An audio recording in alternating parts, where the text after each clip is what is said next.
بسم اللہ الرحمن الرحیم۔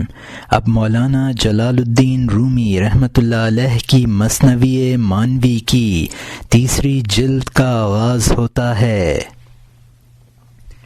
اے ضیاء الحق حسام الدین، یہ تیسرا دفتر کیونکہ تہرانہ سنت ہے، رازوں کا خزانہ کھول دے۔ بسم اللہ الرحمن الرحیم۔ اب مولانا جلال الدین محمد رومی رحمۃ اللہ علیہ کی مثنوی مانوی کی تیسری جلد کا آغاز ہوتا ہے۔ اے ضیاء الحق حسام الدین، لا یہ تیسرا دفتر کیونکہ تہرانہ سنت ہے، رازوں کا خزانہ کھول دے، تیسرے دفتر میں عذروں کو چھوڑ دے۔ یہاں مترجم نے حاشیے میں لکھا ہے کہ ضیاء الحق چلپی مولانا کے وہی خلیفہ اور مرید ہیں جو مثنوی لکھنے کے محرک ہوئے۔ طہارت ظاہری وضو اور غسل میں 3 بار دھونا مسنون ہے، لہذا طہارت باطنی جو کہ مثنوی کے مضامین سے حاصل ہوتی ہے، اس کے لیے بھی تیسرے دفتر میں تیسری بار مضامین لانا مناسب ہے۔ عذر جو دوسرے دفتر کی تاخیر سے شروع کرنے کا سبب بنے تھے ان کو اعذار کہا ہے، اور یہاں حاشیہ ختم ہوتا ہے۔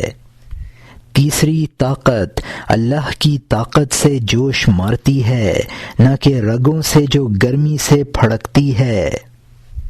یہ سورج کا چراغ جو روشن ہوتا ہے بتی اور روئی اور تیل کی وجہ سے نہیں ہے۔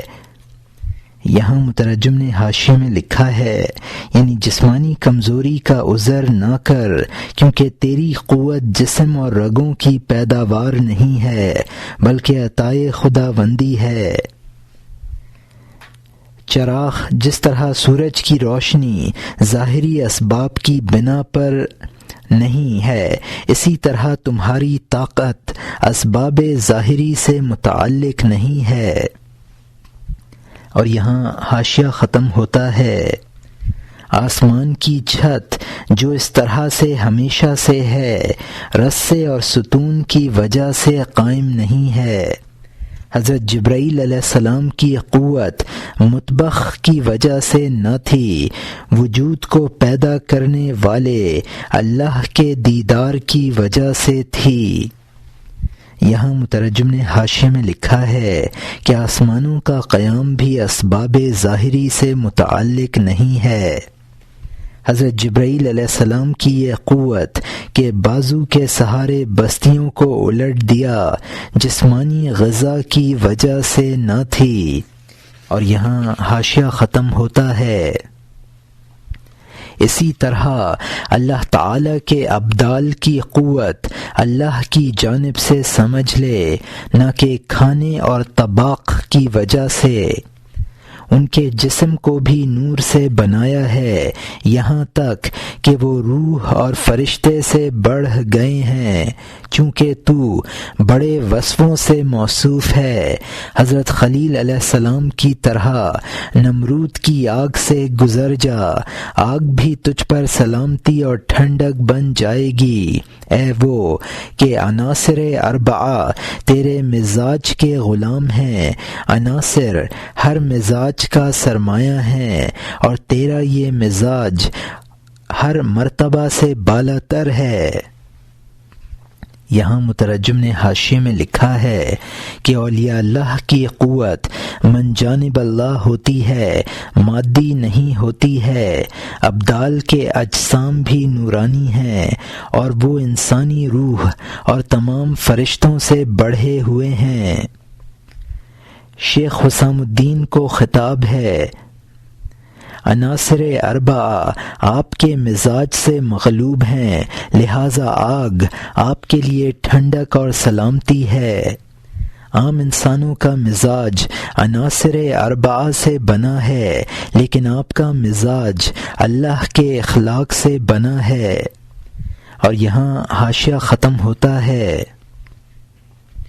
وسیع عالم میں تیرا یہ مزاج اب وحدت کی صفت کو بننے والا ہو گیا ہے، وحدت کی صفت کو چننے والا ہو گیا ہے۔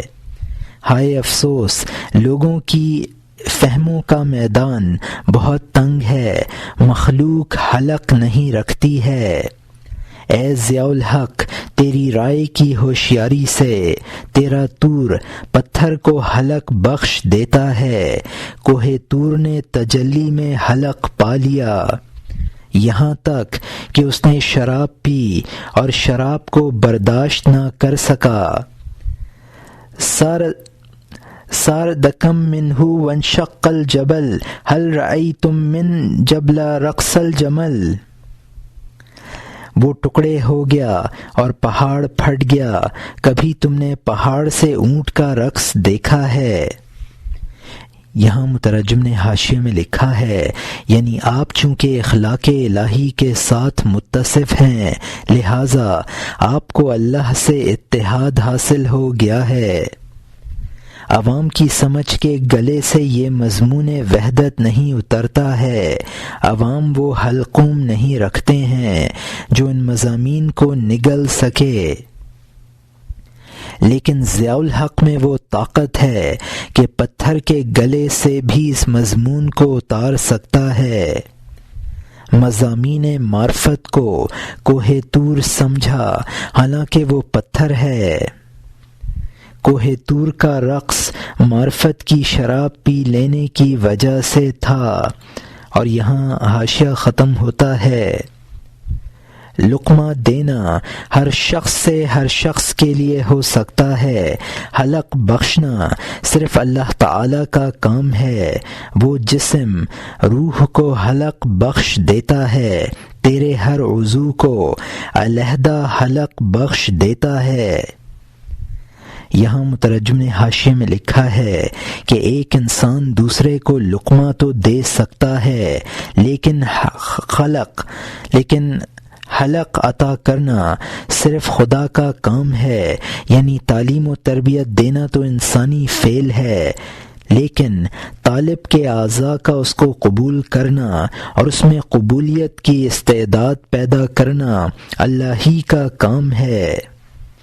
اللہ تعالی ہر عضو کو اور روح کو اس کے مناسب حلق بخشتا ہے۔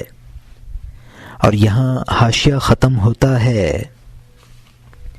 یہ اس وقت بخشتا ہے جب تو اجلالی ہو جائے، فریب اور کھوٹ سے خالی ہو جائے، تاکہ تو شاہ کا راز ہر شخص سے نہ کہے، تاکہ تو قند کو مکھی کے آگے نہ گرائے۔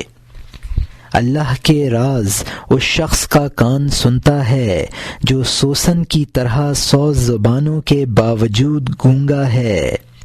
اللہ تعالی کی مہربانی مٹی کو حلق عنایت کرتی ہے، یہاں تک کہ مٹی پانی پیتی ہے اور سینکڑوں گھاسیں اگاتی ہے۔ یہاں مترجم نے حاشیے میں لکھا ہے کہ اللہ تعالی ہر عضو اور روح کو حلق اس وقت بخشتا ہے جب انسان خدائی اخلاق سے موصوف ہو جائے اور رذائل سے اپنے آپ کو پاک کر لے۔ اور یہاں حاشیہ ختم ہوتا ہے۔ پھر اللہ حیوان کو حلق اور ہونٹ بخشتا ہے، یہاں تک کہ وہ تلاش کر کے اس خاک کی گھاس کھاتا ہے۔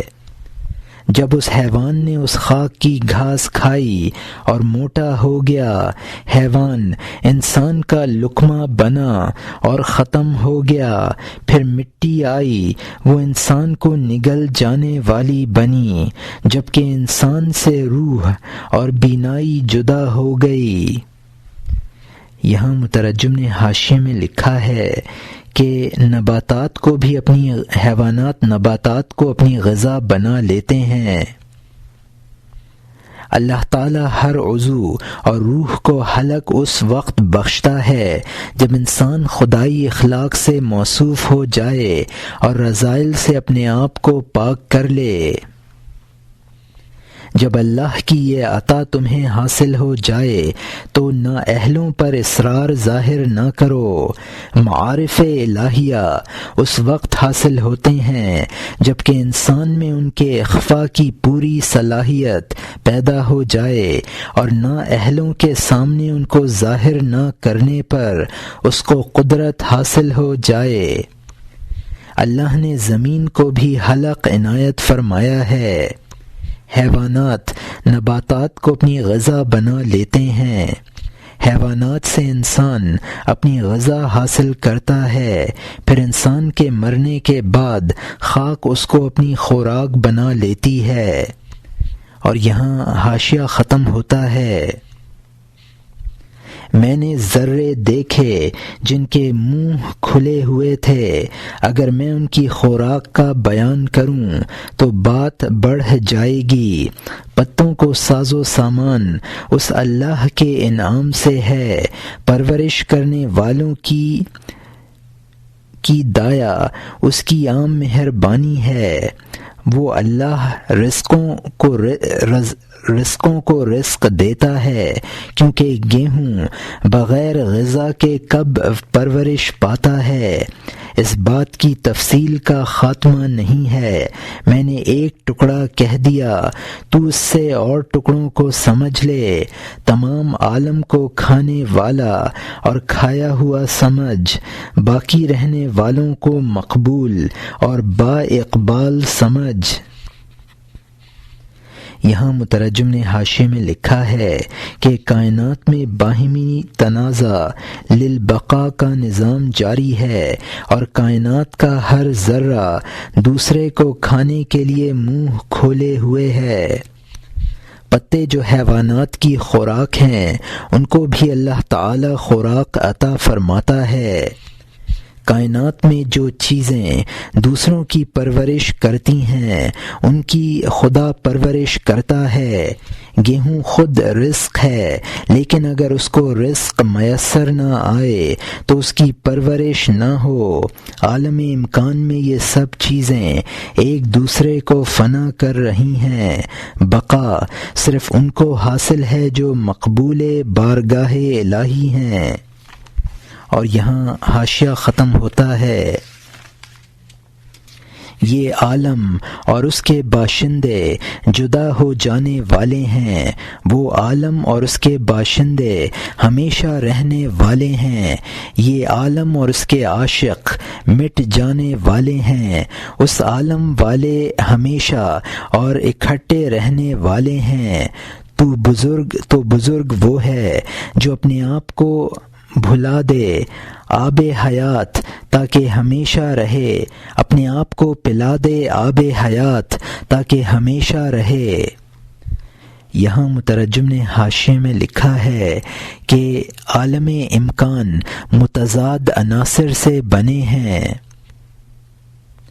اور یہاں حاشیہ ختم ہوتا ہے۔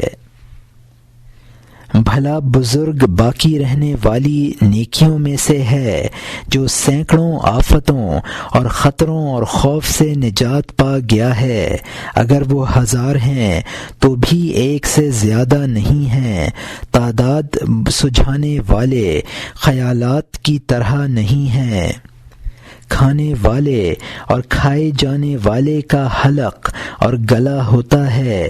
غالب اور مغلوب کے لیے عقل اور رائے ہے۔ اس نے انصاف کی لاٹھی کو حلق بخشا، وہ بہت سی لاٹھیوں اور رسیوں کو نگل گئی۔ اس سب کچھ کھانے سے اس میں اضافہ نہ ہوا، کیونکہ اس کا کھانا اور صورت حیوانی نہ تھا۔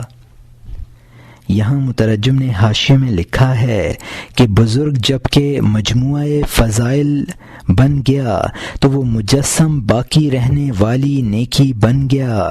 اولیاء اور بزرگ یک روح 1000 قلب ہوتے ہیں۔ اس عالم میں جو کھانے والے ہیں اور کھائے جاتے ہیں ان کا تو صرف حلق اور گلا ہے۔ جو لوگ اپنے نفس پر غالب ہیں اور اللہ کی مرضیات سے مغلوب ہیں وہ صاحب عقل و رائے ہیں۔ اللہ نے حضرت موسیٰ علیہ السلام کی لاٹھی کو حلق عنایت فرمایا۔ وہ جادوگر ان کی لاٹھیوں اور رسیوں کو نگل گئی۔ حضرت موسیٰ علیہ السلام کی لاٹھی سب کچھ نگل کر بھی موٹی نہ ہوئی، کیونکہ اس کا کھانا حیوانی کھانا نہ تھا۔ اور یہاں حاشیہ ختم ہوتا ہے۔ اللہ تعالی نے لاٹھی کی طرح یقین کو بھی حلق دیا ہے، یہاں تک کہ اس نے ہر اس خیال کو نگل لیا جو پیدا ہوا، تو خارجی موجودات کی طرح معانی کے بھی حلق ہیں۔ مہمانی کے حلقوں کو رزق دینے والا بھی خدا ہے۔ تو مچھلی سے لے کر چاند تک کوئی مخلوق نہیں ہے مادہ کو جذب کرنے کے لیے جس کے حلق نہ ہو۔ نفس کا حلق اگر وسوسہ سے خالی ہو جائے تو اللہ کی وحی کا مہمان ہو جائے۔ روح کا حلق جو جسم کی فکر سے خالی ہوتا ہے تب اس کی روزی خدائی ہو جاتی ہے۔ یہاں مترجم نے حاشیے میں لکھا ہے کہ جس طرح حضرت موسیٰ علیہ السلام کی لاٹھی کا حلق تھا، یقین کا بھی حلق ہے جو وساوس کو نگل جاتا ہے۔ جس طرح خارجی اشیاء کا حلق ہے، ذہنی اشیاء کا بھی حلق ہے۔ اگر انسان اپنے آپ کو وساوس شیطانی سے پاک کر لے، یہاں مترجم کا حاشیہ ختم ہوتا ہے۔ عقل اور دل کا حلق جب فکر سے خالی ہو گیا تو اس نے معدے کو ہضم کے بغیر تازہ رزق پا لیا پا لیا۔ سمجھ لے مزاج کو بدلنا شرط ہے، اس لیے کہ بروں کی موت برے مزاج کی وجہ سے ہوتی ہے۔ جب آدمی کا مزاج مٹی خور ہو جائے تو وہ زرد اور بدرنگ اور بیمار اور ذلیل ہو جاتا ہے۔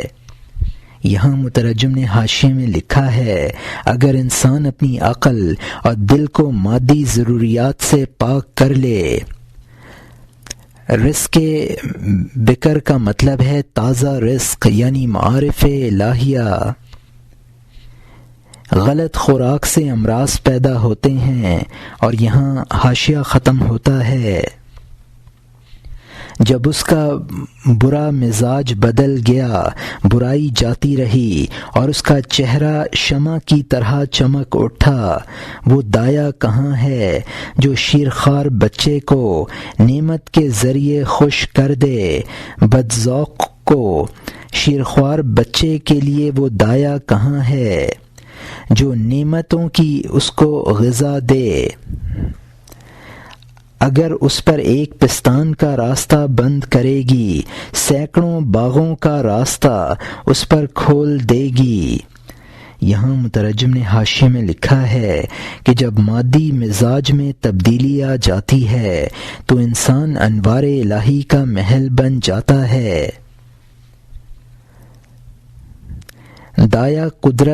دایہ قدرت بری عادتیں چھڑا دے۔ دایہ قدرت اگر دودھ چھڑاتی ہے تو باغوں کے میوے کھلاتی ہے۔ اور یہاں حاشیہ ختم ہوتا ہے۔ کیونکہ اس ناتواں کے لیے پستان پردہ بن گیا ہزاروں نعمتوں اور خوان اور روٹی سے، تو ہماری زندگی دودھ چھڑانے پر موقوف ہے۔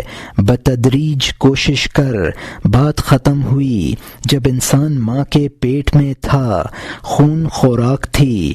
مومن اسی طرح نجاست سے پاکیزگی حاصل کرتا ہے۔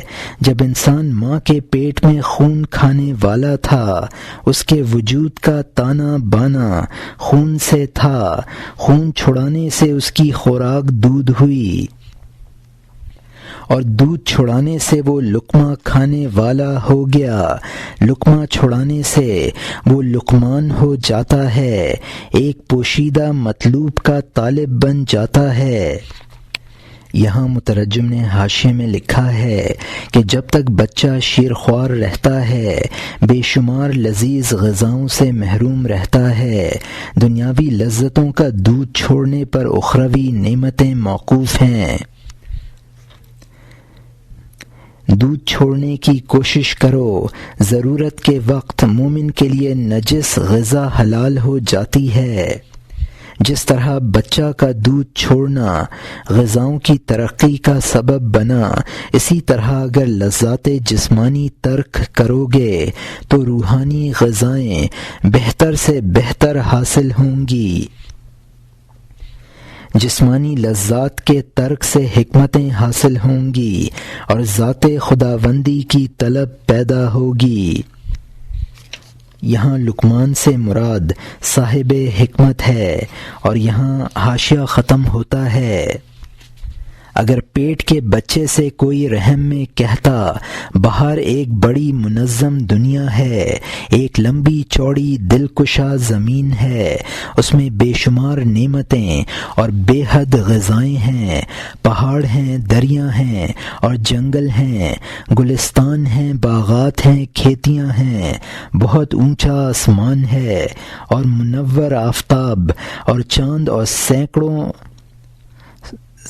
ستارے ہیں۔ یہاں مترجم نے حاشیے میں لکھا ہے کہ بناتن نعش کا باریک پہلا ستارہ کو سہا کہتے ہیں۔ وہ ہوا جو جانب جنوب سے چلے اس کو جنوب کہا ہے۔ رحم مادر کے کنویں کو ہواچا کہا ہے، چاہ کہا ہے۔ چار میخ کا مطلب ہے ایک قسم کی قید ہے جس میں قیدی کے چاروں ہاتھ پیر رسیوں سے باندھ کر 4 کیلوں سے باندھ دیے جاتے ہیں، اور یہاں حاشیہ ختم ہوتا ہے۔ جنوبی اور شمالی اور مغربی ہواؤں سے باغات جشن اور تازگی رکھتے ہیں، اس کے عجائب بیان نہیں ہو سکتے ہیں۔ تو اس اندھیرے میں آزمائش میں کیوں ہے؟ تنگ قید خانے میں تو خون کھا رہا ہے، بندش اور نجاستوں اور مشقت میں وہ اپنی حالت کے تقاضے سے منکر ہوتا ہے، اس پیغام سے اعراض کرنے والا اور کافر ہوتا ہے کہ یہ ناممکن ہے اور فریب ہے اور دھوکہ ہے، کیونکہ اندھے کا وہم ان باتوں سے دور ہے۔ اس کے ادراک نے چونکہ اس چیز کی جنس نہیں دیکھی، اس کا انکار کرنے والا احساس ان باتوں کو نہیں سنتا ہے۔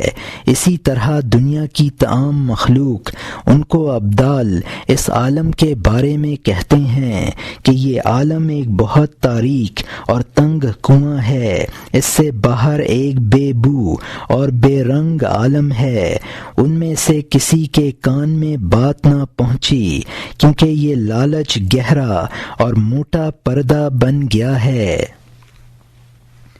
یہاں مترجم نے حاشیے میں لکھا ہے کہ رسالت کا یہاں مطلب ہے خارجی دنیا کا بیان۔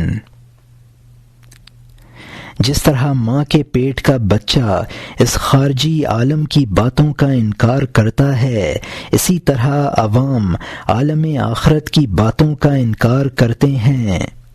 یہ باتیں دنیا والوں نے نہ مانی، اور یہاں حاشیہ ختم ہوتا ہے۔ لالچ کان کو سننے سے روک دیتا ہے، غرض آنکھ کو باخبر ہونے سے بند کر دیتی ہے۔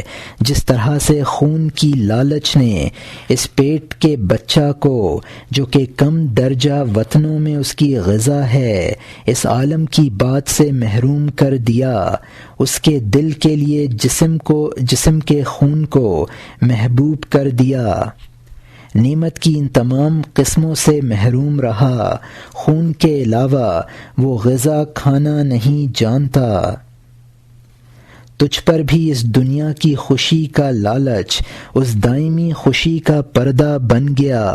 دھوکے سے پر اس زندگی کے لالچ اور ذوق نے سچی زندگی سے تجھے اندھا کر دیا۔ اچھی طرح سمجھ لے، لالچ تجھے اندھا بناتا ہے، یقیناً تجھ پر یقین کو پوشیدہ کر دیتا ہے۔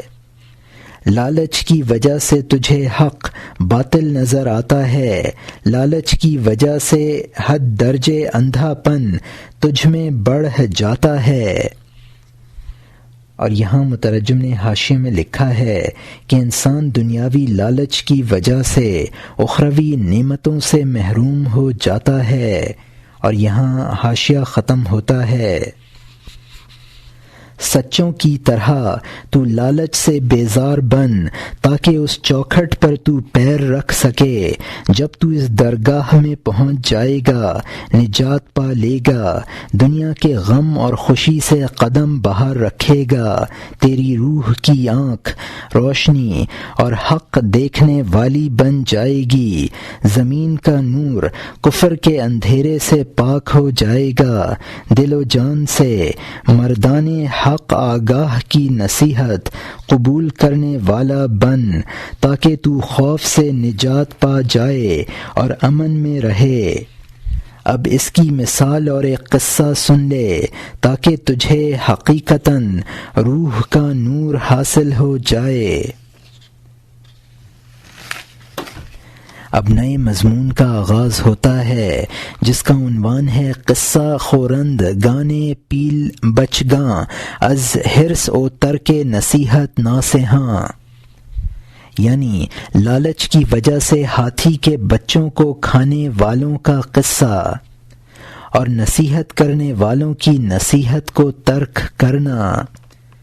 تو نے وہ قصہ سنا ہے کہ ہندوستان میں ایک عقل مند نے دوستوں کے گروہ کو دیکھا، بھوکے تھکے ہوئے، بے ساز و سامان اور ننگے، سفر سے اور دراز راستے سے آ رہے تھے۔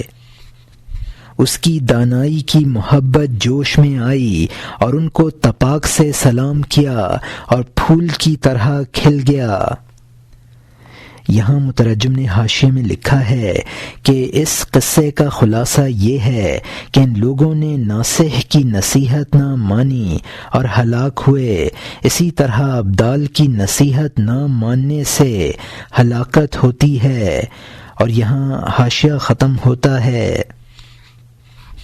بولا میں جانتا ہوں کہ بھوک سے اور معدہ کے خالی ہونے سے اور اس میدان کربلا کی وجہ سے تم پر مصیبتیں جمع ہو گئی ہیں، لیکن خدا کے لیے اے بزرگو، تم ہاتھی کے بچے کو ہرگز نہ کھانا۔ جس جانب تم اب جا رہے ہو ہاتھی ہے، دل و جان سے میری نصیحت سن لو۔ تمہارے راستے میں ہاتھی کے بچے ہیں جن کا شکار تمہیں بہت مرغوب ہے۔ یہاں مترجم نے حاشیے میں لکھا ہے کہ کربلا وہ علاقہ ہے جہاں امام حسین رضی اللہ عنہ شہید ہوئے۔ یہاں اس سے مراد مصیبت ناک مقام ہے۔ اور یہاں حاشیہ ختم ہوتا ہے۔ نہایت عمدہ اور پاکیزہ اور موٹے ہیں، لیکن ان کی ماں گھات میں رہتی ہے، اپنے بچے کی خاطر سینکڑوں میل کے راستے سے وہ روتی ہوئی اور ہائے ہائے کرتی ہوئی دوڑتی ہے۔ اس کی سون سے آگ اور دھواں نکلتا ہے۔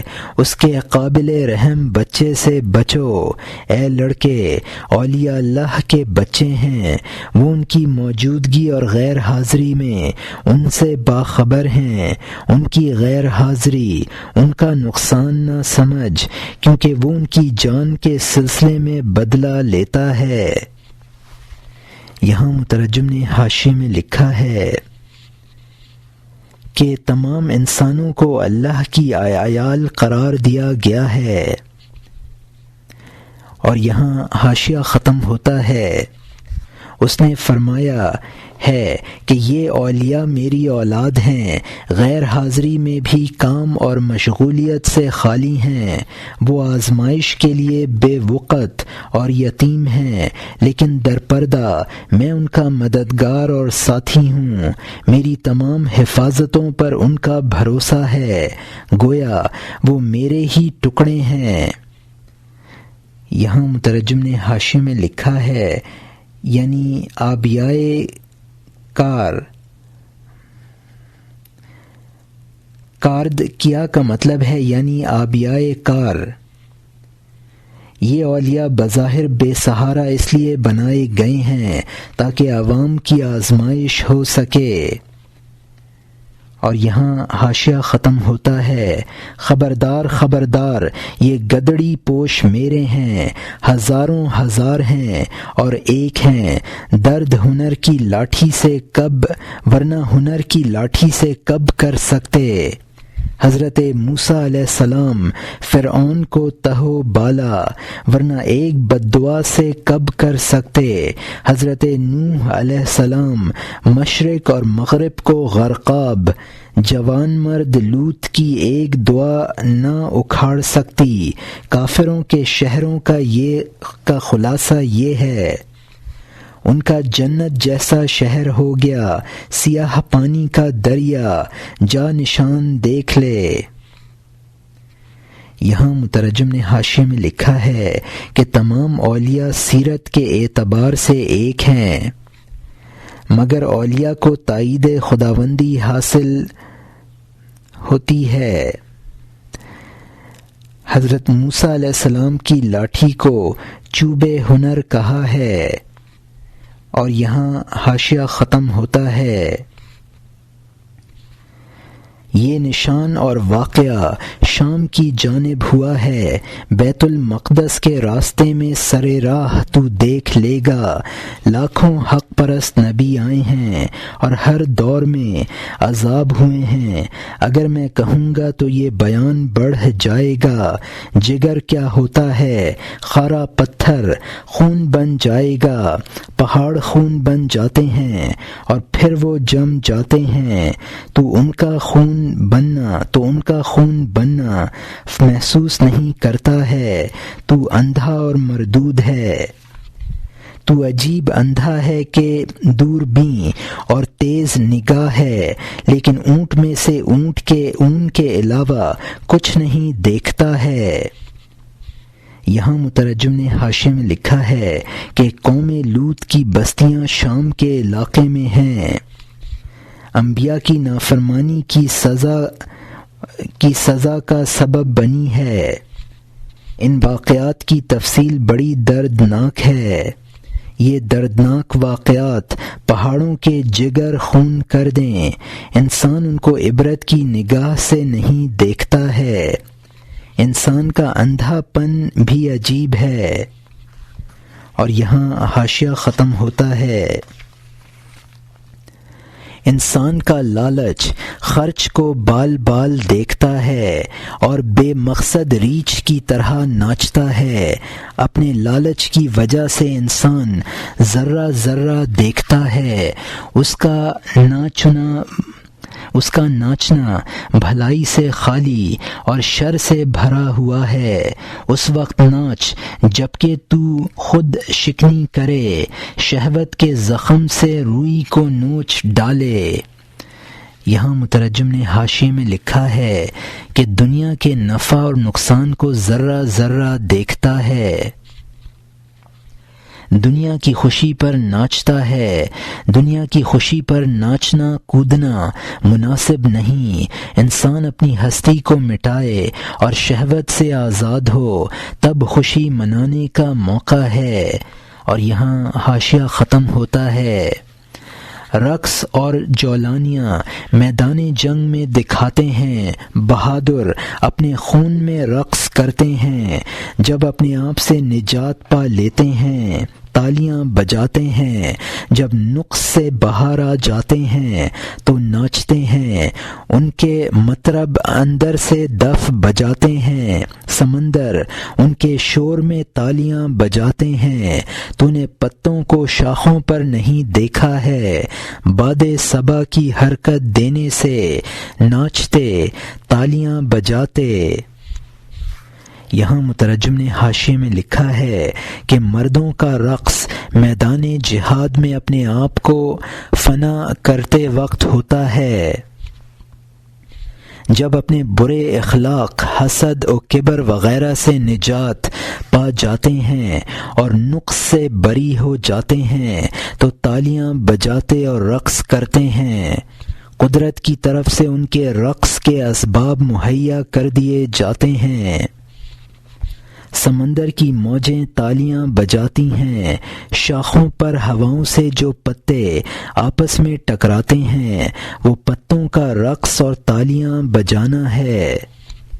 اور یہاں حاشیہ ختم ہوتا ہے، تو نہیں دیکھتا ہے لیکن ان کے کان کے لیے کھلم کھلا پتے شاخوں پر تالیاں بجاتے ہیں، تو پتوں کے تالیوں کے بجانے کو نہیں دیکھتا ہے۔ اس کے لیے دل کا کان چاہیے نہ کہ بدن کا کان، سر کے کان کو مذاق اور جھوٹ سے بند کر لے تاکہ تو جان کے شہروں کو بارونق دیکھے۔ اے چچا، مذاق سے منہ بند کر لے، اس کے چہرے کی بات کے علاوہ کچھ نہ بول۔ محمد صلی اللہ علیہ وسلم کا کان بات سے راز معلوم کر لیتا ہے، ان کو اللہ تعالی نے قرآن میں فرمایا ہے وہ کان ہیں، یہ نبی مجسم کان اور آنکھ ہیں، ان کی رحمت دودھ پلانے والی ہے اور ہم بچے ہیں۔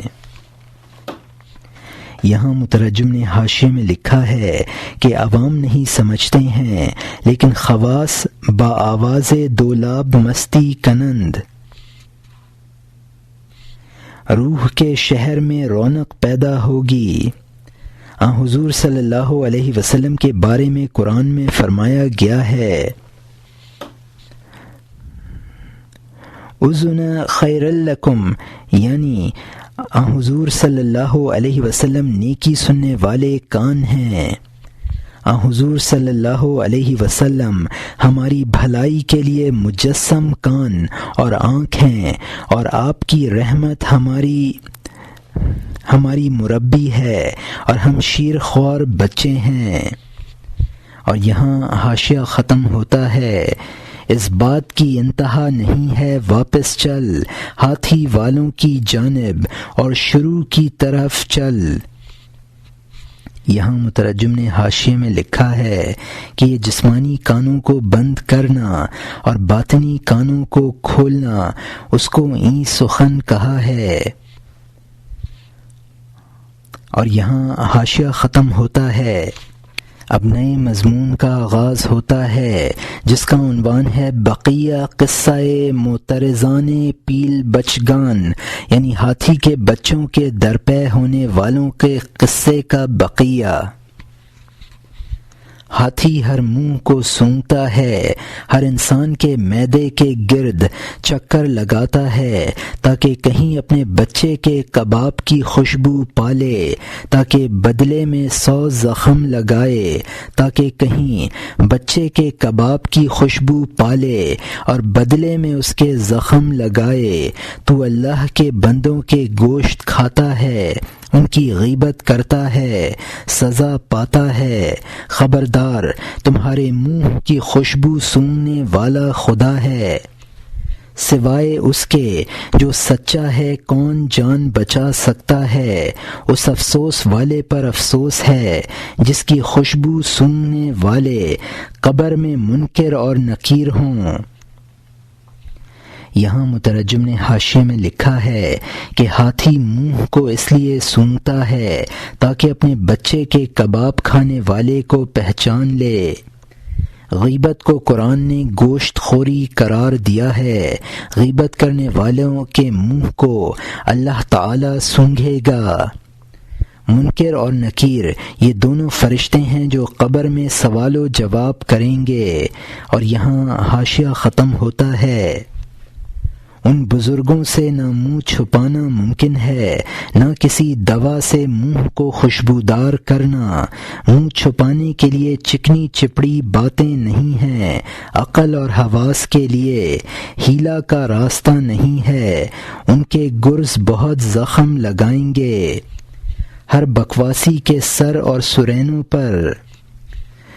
یہاں مترجم نے حاشیے میں لکھا ہے ان سے منہ نہ چھپایا جا سکے گا، چکنی چپڑی باتوں کے ذریعے سے نہ بچا جا سکے گا۔ اور یہاں حاشیہ ختم ہوتا ہے۔ ملک الموت کے گرز کا اثر دیکھ لے، اگر تو لکڑی اور لوہا صورتاً نہیں دیکھتا ہے، کبھی کبھی صورتاً بھی نظر آ جاتا ہے، ان سب سے بیمار باخبر ہوتا ہے۔ یہاں مترجم نے حاشیے میں لکھا ہے کہ اگر ملک الموت کا گرز نظر نہیں آ رہا ہے تو اس کے آثار دیکھ لے۔ کبھی اثر کے علاوہ مریض خود گرز بھی دیکھتا ہے اور گھر والوں سے کہتا ہے دیکھو مجھے کون مار رہا ہے۔ اور یہاں حاشیہ ختم ہوتا ہے۔ بیمار کہتا ہے کہ اے میرے محترم دوست، میرے سر کی مانگ پر یہ تلوار کیسی ہے، جبکہ اس کے دوستوں میں سے کوئی نہیں دیکھتا ہے۔ ہر ایک جواب میں کہتا ہے اے چچا ہمیں نظر نہیں آتا ہے، یہ وہم ہوگا۔ کیسا وہم؟ یہ تو چل چلاؤ ہے۔ یہ کیسا خیال ہے کہ اوندھا آسمان اس خیال کے ڈر سے ویسا ہی ہو گیا۔ گرز اور تلواریں محسوس ہو گئیں بیمار کو اور اس کا سر اوندھا ہو گیا۔ وہ دیکھ لیتا ہے کہ وہ اس کے لیے ہیں۔ دوست اور دشمن کی آنکھ اس سے بند ہے۔ دنیا کا لالچ گیا اور اس کی آنکھ تیز ہوئی، اس کی آنکھ خونریز ہونے کے وقت روشن ہوئی۔ یہاں مترجم نے حاشیے میں لکھا ہے کہ یہ وہمی بات نہیں ہے بلکہ میری جان نکالنے کے لیے مجھے مار رہے ہیں۔ اب یہ میرے کوچ کا وقت ہے۔ اسرائیل علیہ السلام کی تلوار وہمی نہیں ہے بلکہ ایسی یقینی ہے کہ اب اس کے اثر سے زمین و آسمان وہم نظر آتے ہیں۔ صرف بیمار دیکھتا ہے، وہ گرز صرف بیمار دیکھتا ہے اور کوئی نہیں دیکھتا۔ صرف اس کے دیکھنے کی یہ وجہ ہے کہ اس کی آنکھ حرص دنیا سے خالی ہو چکی ہے۔ اور یہاں حاشیہ ختم ہوتا ہے۔ اس کی آنکھ بے وقت کا مرغا ہو گئی، اس کے تکبر اور غصہ کے نتیجہ میں اس مرغ کا سر قلم کرنا ضروری ہو جاتا ہے جو بغیر وقت کے گھنٹی بجائے۔ یہاں مترجم نے حاشیے میں لکھا ہے اگر پہلے سے حرص ختم ہو جاتی اور عذاب کی کیفیت نظر آ جاتی تو نیک اعمال کر سکتا۔ اب آنکھ کا کھلنا بے وقت ہے اور بے وقت کام کا نتیجہ ہلاکت ہوتا ہے، جیسا کہ بے وقت اذان دینے والا مرغ ذبح کر دیا جاتا ہے۔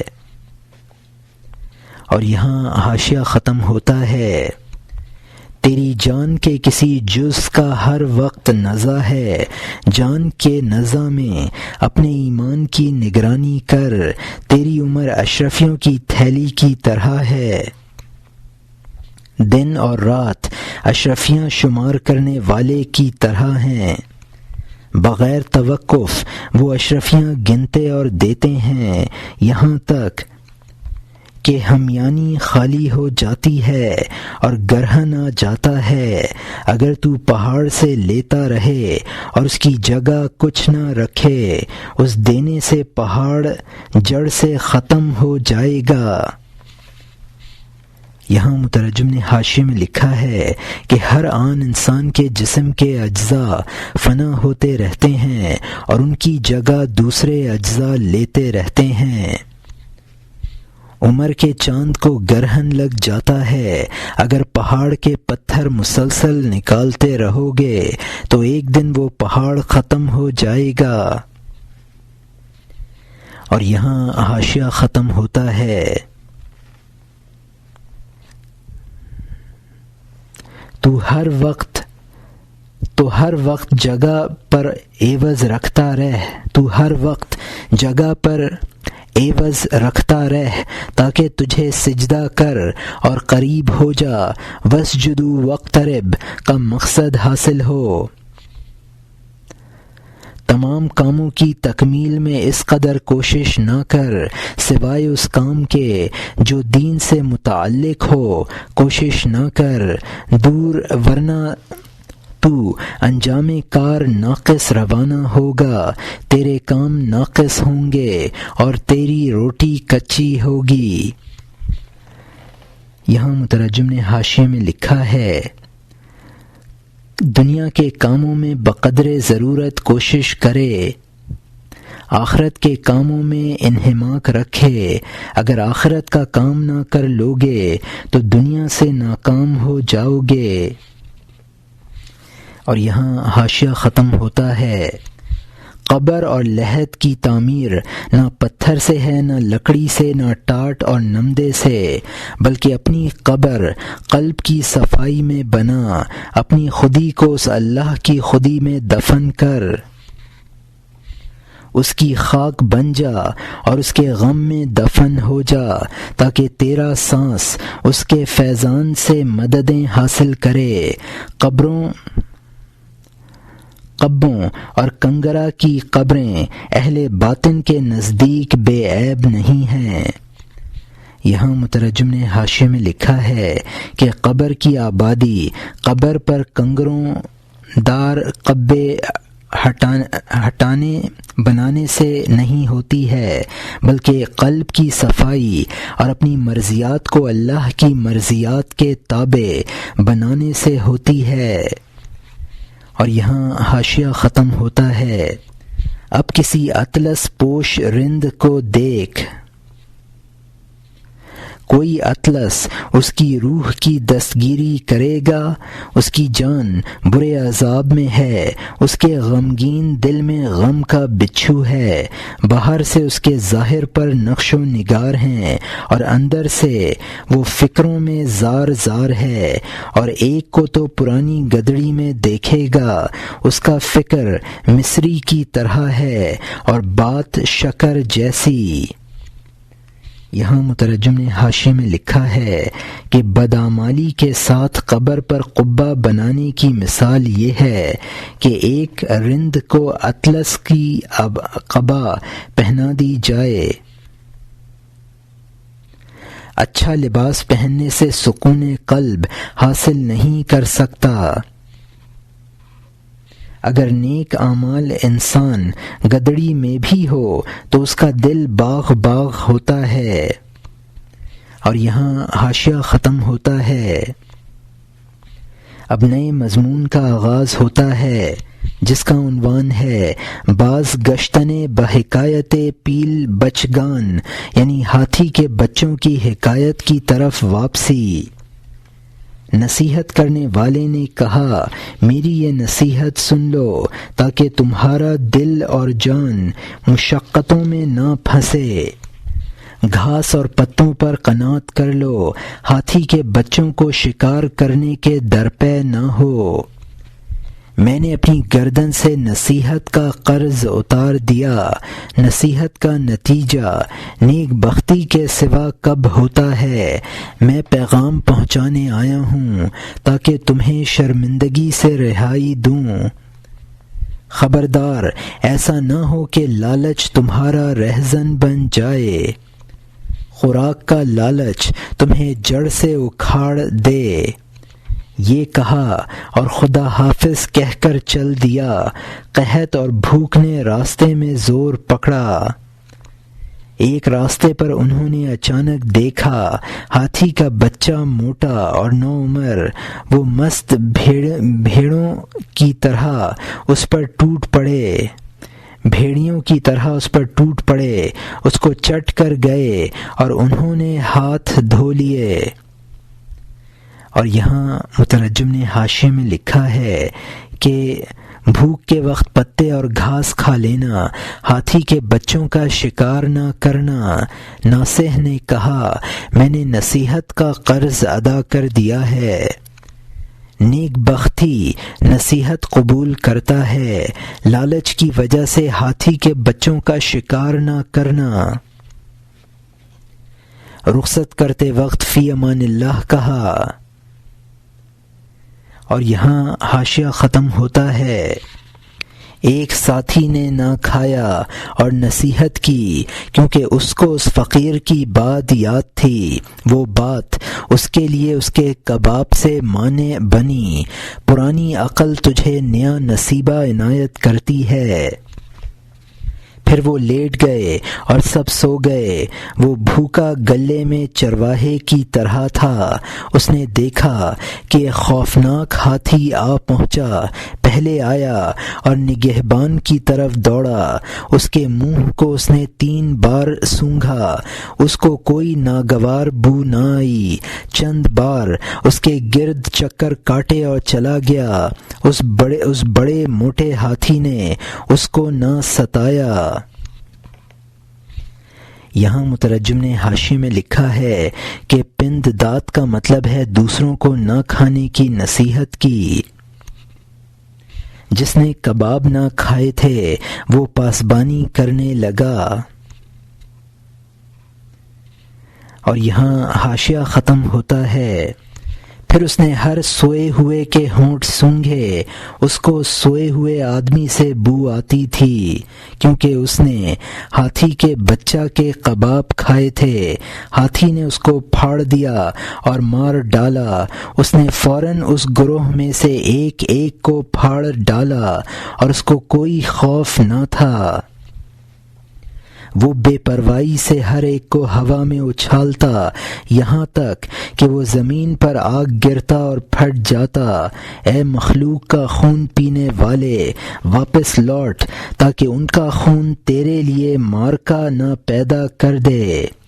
یقینی طور پر ان کے مال کو ان کا خون سمجھ، اس لیے کہ مال طاقت سے ہاتھ میں آتا ہے۔ ہاتھی کے بچوں کی ماں بدلہ لیتی ہے، ہاتھی کے بچے کے کھانے والے کو بدلے میں مار ڈالتی ہے۔ اے رشوت خور، تو ہاتھی کا بچہ کھاتا ہے، ہاتھی کا محافظ تجھے برباد کر دے گا۔ یہاں مترجم نے حاشیے میں لکھا ہے کہ ہاتھی نے ہر ایک کو ہوا میں اچھالا اور وہ گر کر ریزہ ریزہ ہو گیا۔ اب مولانا رحمۃ اللہ علیہ نصیحت فرماتے ہیں، کسی کے مال کو تباہ کرنا جان کے تباہ کرنے کے برابر ہے۔ اور یہاں حاشیہ ختم ہوتا ہے۔ مکر کرنے والے کو بو نے رسوا کیا۔